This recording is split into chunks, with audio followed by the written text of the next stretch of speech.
Welcome to the channel. Today we're going to review the St. Croix Avid Inshore spinning rod versus the Mojo Inshore. We're going to talk about some of the pros and cons that I learned using both of these rods over the summer. So we're not really going to focus on specifications or rod materials and components. So if you're looking for those, head over to their website. Today we're really just going to focus on some of the pros and cons that you might not really initially notice when you're looking at the rods in the fishing store, but you're definitely going to notice once you're out there. So the first rod I have here today is the St. Croix Mojo Inshore paired with a Daiwa BG&Q 5000 spinning reel. The rod ratings are 7-foot heavy power, fast action, 3/4 to 2 ounce lures, 12 to 25 pound line. And for the Avid Inshore, if you want the same ratings on the Avid Inshore, you actually have to bump up to a 7'6". So that's something to keep in mind when you're looking at these rods. It's also a heavy power, fast action, 12 to 25 pound line with the same lure rating of 3/4 to 2 ounces. So one of the first things that you'll notice when you're trying to choose between these two rods, let's say you're looking at a 7-foot model. Typically the Avid Inshore is going to have a longer butt section, and this is mostly true for all of the sizes that you're looking at. For me, in my specific scenario, I was looking for a heavy power rod that could cast up to 2 ounces. So what I had to do is I actually had to get the 7-foot Mojo Inshore, but when I came to buy the Avid Inshore, it's only available in those ratings in a 7'6" rod. So even though it's technically a longer rod on paper, the main difference is the butt section. Again, the difference might be more obvious in these ones because you're comparing a 7'6" to a 7, but typically even the 7-foot Avid Inshore does have a longer butt rod section than the 7-foot Mojo Inshore. But for my specific case, you'll see that the butt section is quite a bit longer, and when it comes to the tip section of the rod, the 7'6" Avid Inshore, the tip of the rod is only roughly about 1 inch longer than the 7-foot Mojo Inshore, which is really not a significant difference when it comes to using the rods. So again, the Mojo Inshore series typically have less of a long butt section than the Avid Inshore series.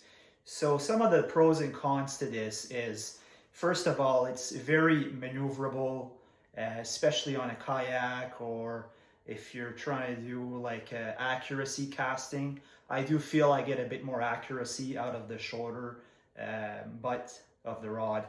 But some of the cons though is that it does not cast as far as the Avid Inshore. I see roughly like a 30% reduction in casting distance when I grab the Mojo Inshore.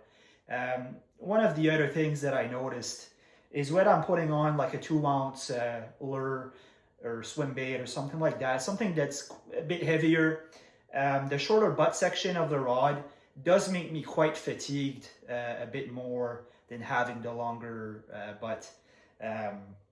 I can definitely feel it in my wrist and everything, and I'm not getting those long casts like I'm getting on the Avid Inshore. So when it comes to the Avid Inshore, again, now we're talking about a longer butt section. So one of the things I mentioned is you will feel that you're not as accurate on your casting with the longer butt section, but where it truly shines is in the casting distance. I'm casting a 2 ounce swim bait roughly 120 to 140 yards with the 7'6" Avid Inshore.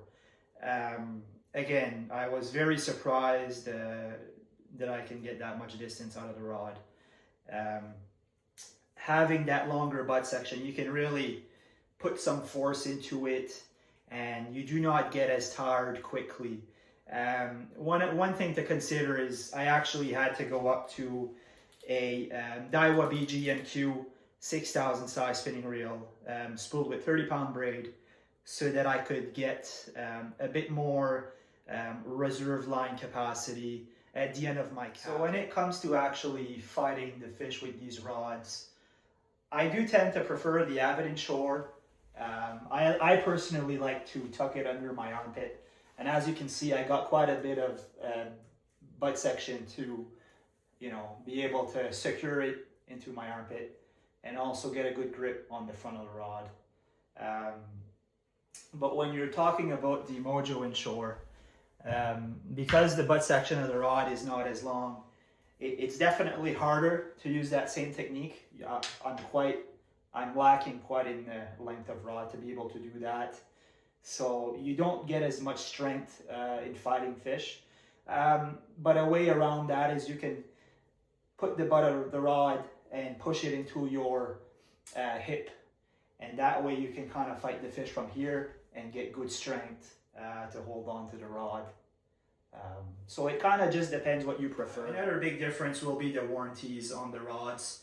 The Avid Inshore comes with a 15-year warranty at the time of this video. And with the Mojo Inshore, you'll be getting a 5-year warranty at the time of this video. So that's something to keep in mind if it's important to you. When it comes to the sensitivity of the rods, for the type of fishing that I do, you know, fishing for bigger fish like striped bass, mainly using heavier swim baits or chunk bait. To me personally, I did not find a significant difference in sensitivity for my type of use. Both were really good. I was actually really impressed even with the Mojo Inshore. Any little tap on my swim bait or my chunk bait, it transmits really well. I can feel everything that's going on.